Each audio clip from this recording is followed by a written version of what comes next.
You know who I am? Anything you say. Anything you say. It's official.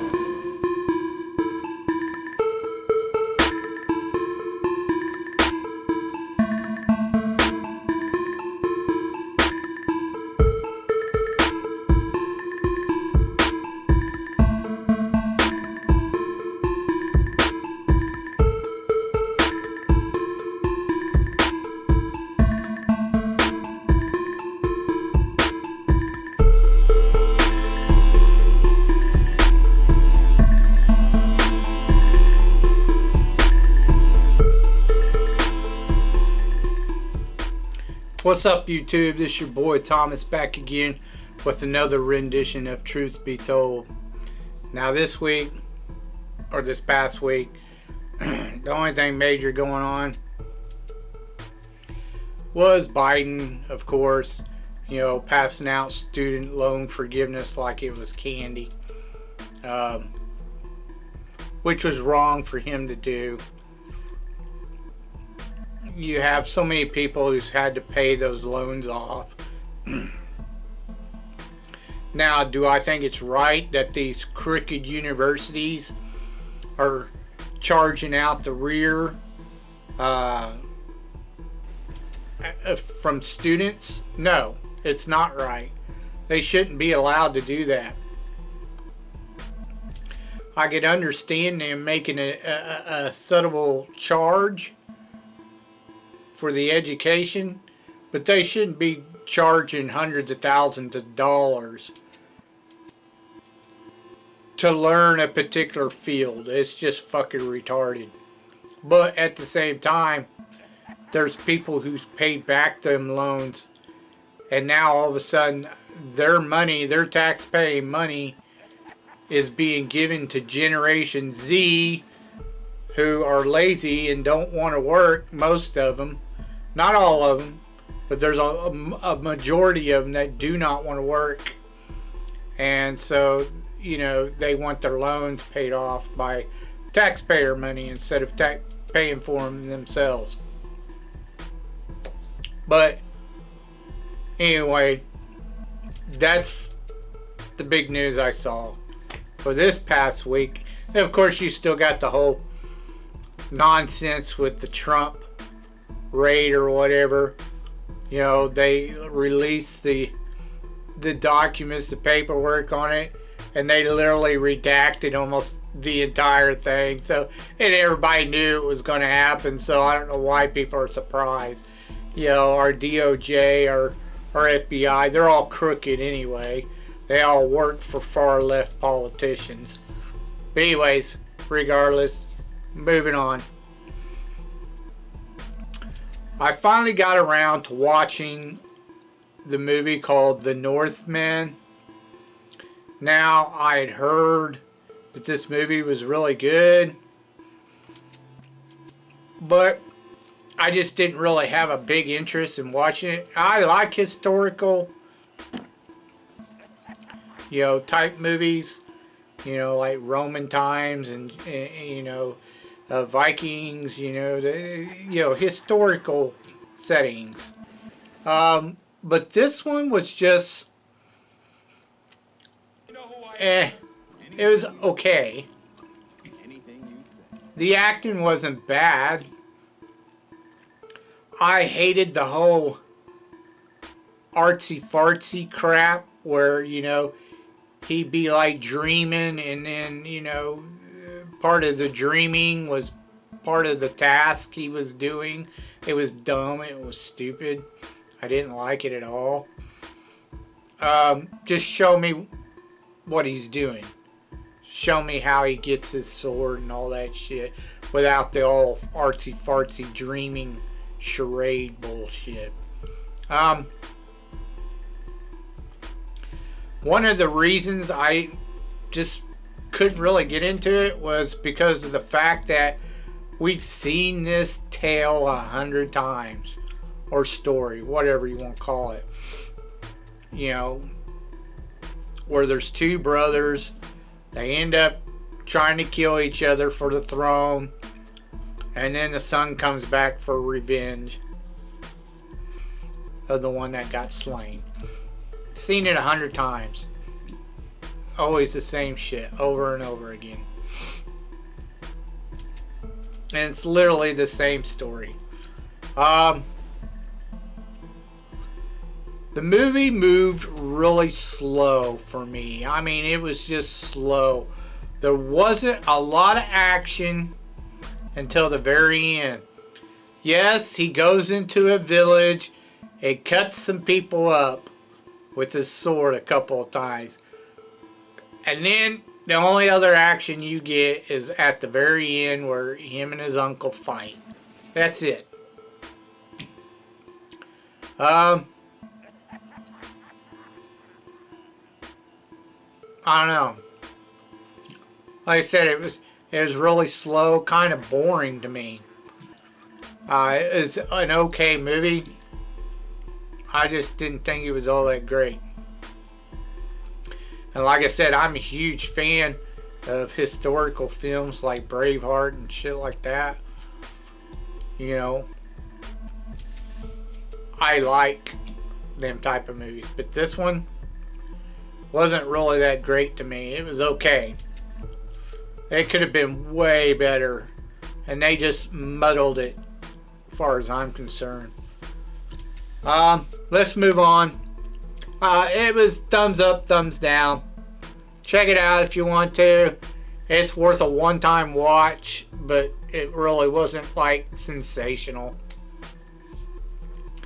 The next one that I watched here recently was called The Samaritan. Sylvester Stallone's new movie.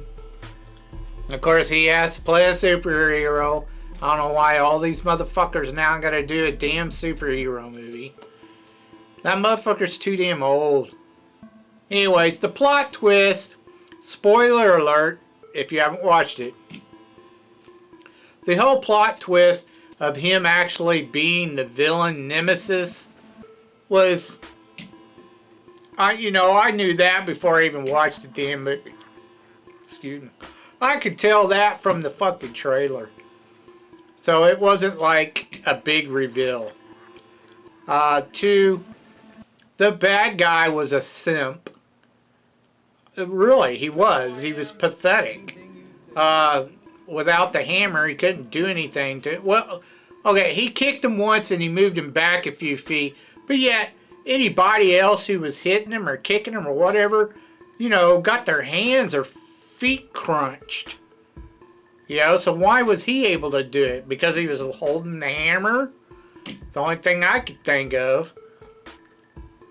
The other thing is, you'd think the bad guys would just fucking walked away and put down their weapons after they shot him and shot him and shot him and fucking kept shooting him, knowing that the weapons weren't going to do fucking jack shit to him, that he was bulletproof.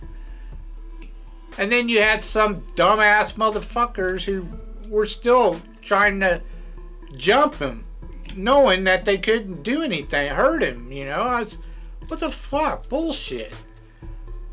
Even with a brain would have fucking just left. Say, oh well, you're on your own, fucking whatever, Cyrus or whatever the fuck his name was, the main bad guy.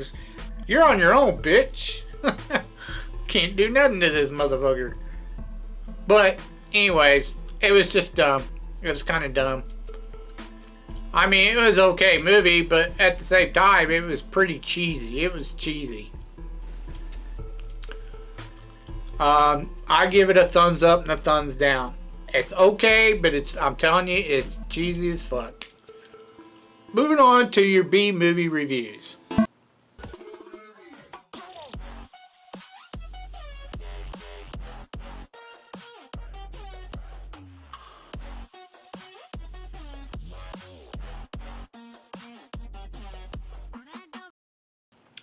Okay, Movieholics, this week is Sci-Fi Week.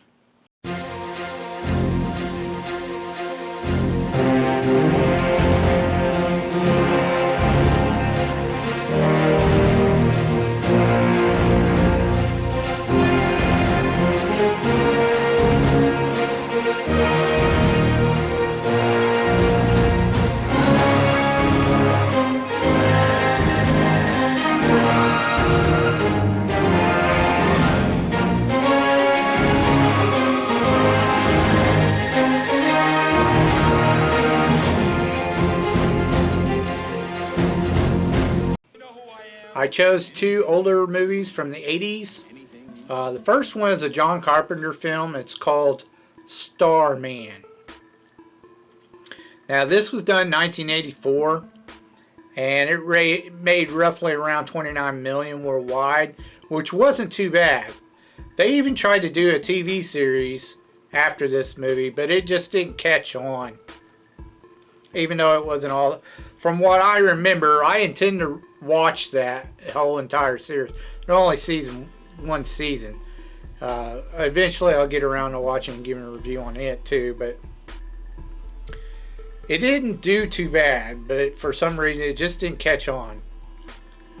It starred Jeff Bridges and Karen Allen.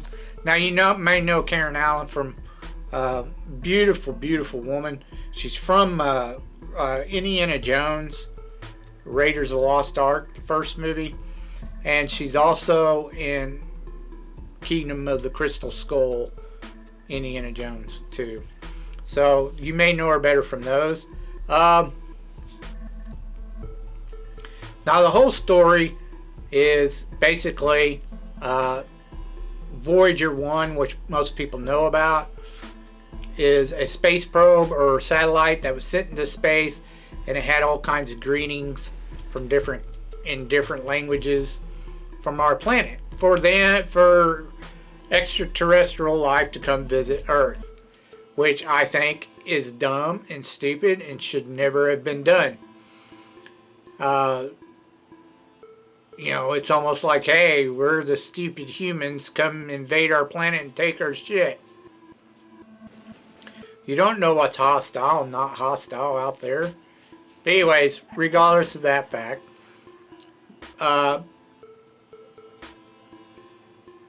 Jeff Bridges' planet gets a hold of Voyager 1, learns all the languages and blah, blah, blah. And they decide to send like an ambassador or envoy or whatever to come visit our planet. Although when he gets here, of course, you know, our military shoots his ass down. Which don't make any sense, since our military now can't even shoot fucking UFOs. So how they were able to do it in this movie, I don't know. That's just part of the plot of the story. Anyways, of course he crash lands, and then finds this house near where he lands, which is Karen Allen's house. He assumes the form of her dead husband, Jeff Bridges, as the alien, and then convinces her to take him, for whatever reason, take him to a rendezvous point where he will be picked up by his people. Now the thing is I don't know if it was just like, okay, I'm gonna go visit this planet, and then, oh shit, I got shot down, so I better leave because there seemed to be hostile kind of situation. That would be my guess. But here's the thing. He tells her he's only got 3 days or he will die. You know who I am? Anything you say. It's like, what the fuck? Why'd you come visit the planet if you knew you were going to die? If you stay here for too long. It's just, I don't know, it's kind of dumb. Anyways, regardless, that's the plot. He's got 3 days to get to this rendezvous point. The military's tracking him down. They did recover his vessel, which apparently doesn't work anymore, but they have it. They have his vessel. He leaves it here on planet Earth. He makes it to the rendezvous point just in the nick of time. You know, he's dying. And the military followed him there and watched him leave.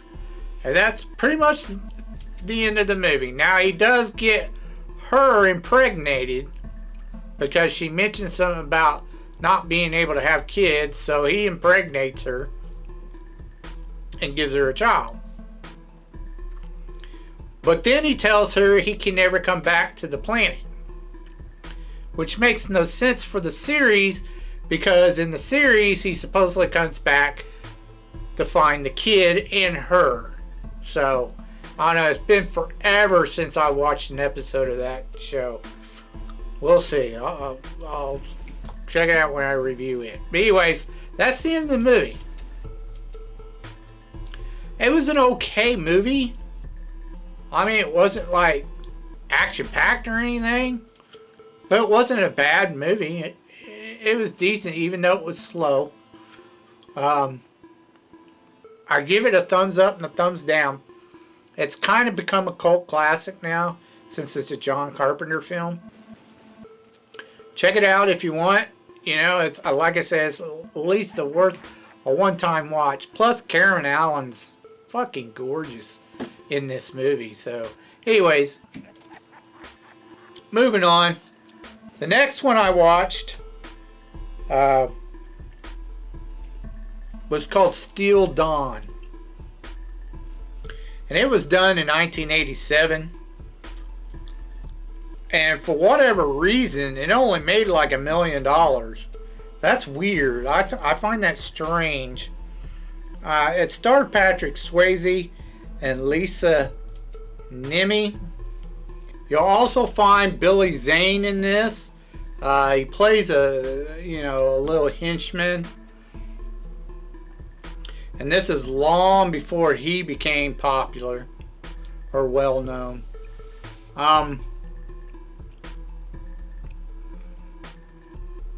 Basically, Patrick Swayze plays a drifter in the wasteland. Apparently there was a war, and of course, this post-apocalyptic, everything's turned into a wasteland for the most part. Sand everywhere, water scarce.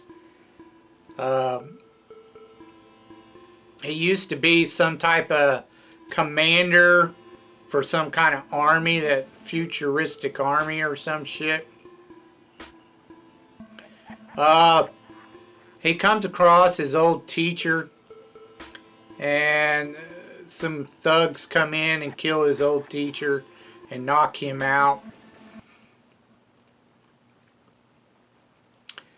He goes to the town that his old teacher was supposed to be going to as basically like a cop. They call him a peacekeeper, by some type of union that has basically kind of taken over control of the United States. Some union, I don't remember what it was called in the movie, but supposedly they sent a peacekeeper, basically a cop, and his old master was supposed to be that peacekeeper. He came to this town to find the ones who killed him. He eventually finds out there's a struggle between farms. There's one guy who owns a farm, who has most of the farms. He's trying to take control of all the farms, and he believes there's water, a bunch of water around in some of these farms, and he wants it to control it. He's right, of course. The woman that Patrick Swayze goes and ends up helping out on her farm, she has an underground water reservoir or lake or a spring or whatever that's fresh and pure water. It's not contaminated. But she's kept it a secret until the bad guy takes her son and holds him hostage. Then she ends up becoming a hostage as well. Patrick Swayze's got to go kick some ass to get him back. There's this one particular fighter who was also part of the army before everything went to shit, but he was a captain, not a commander. But now he's a hired assassin. They end up having this big fight scene towards the end, but he ends up killing them off and taking back the boy and the mother. And then he turns around and says, "Oh, I can't stay. I can't have a good life like this, blah, blah, blah. I belong to the wasteland.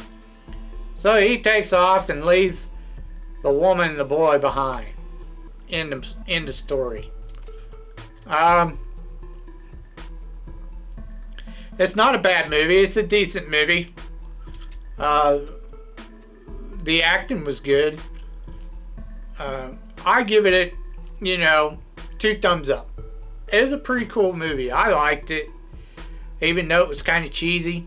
Now, what I don't understand is when I was looking up the box office numbers, I was like really shocked to see that it only made like $1 million worldwide. Because, like you mentioned, this movie, to those who are really in sci-fi, it's kind of like a cult classic now. A lot of people know about this film. And the late Patrick Swayze, rest in peace, he's a good actor. So it was really surprising to see it was so low at the box office. It's kind of strange. Well, now it's a cult classic, Most people, who are into sci-fi know about this movie. They highly recommend it. Like I said, I give it 2 thumbs up. Check it out. You won't be disappointed. It's a really good movie. You know who I am? Anyways, that's all I have for you this week. If you have any thoughts about what I talked about earlier in the video, please leave your thoughts down in the comment section down below. If you have any suggestions of movies or, any genre that are underrated or you think I may never have heard of them, probably would like them, go ahead and give your suggestions down in the comment section down below, and I'll get to reviewing them as soon as I can. So until next time, I told you you'd be told the truth, and you just been told.